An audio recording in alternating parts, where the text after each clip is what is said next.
একই দিনে জাতীয় নির্বাচন ও গণভোটের ঘোষণায় জনগণ হতাশ হয়েছে বলে মন্তব্য করেছেন ইসলামী আন্দোলনের আমির মুফতি সৈয়দ মোহাম্মদ রেজাউল করিম। দুপুরে চাঁদপুর সরকারি কলেজ মাঠে দলীয় নির্বাচনী প্রশিক্ষণ কর্মশালায় অংশ নিয়ে সাংবাদিকদের একথা বলেন তিনি। এ সময় দলটির আমির আরও বলেন, ২৪-এর গণ অভ্যুত্থানের মধ্য দিয়ে দেশে নির্বাচনে সুন্দর পরিবেশ তৈরি হয়েছিল, কিন্তু মৌলিক সংস্কার এবং বিচারে গুরুত্ব না দিয়ে অন্তর্বর্তী সরকার একটা বিশেষ দলের দাবিতে নির্বাচনের ঘোষণা দিয়েছে।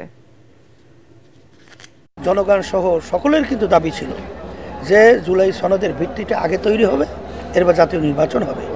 যেহেতু সরকার এখানে যেদিন নির্বাচন সেদিন গণভোটের কথা বলেছে, আর অন্য যেগুলো আমরা দাবি করেছিলাম, যেমন নাকি জুলাই সনদের স্বীকৃতি সেটা বাস্তবে সেটা ঘোষণা করেছে, তারপরে আরপিওটাও ঘোষণা করেছে, এটা আমাদের ভালো দিক।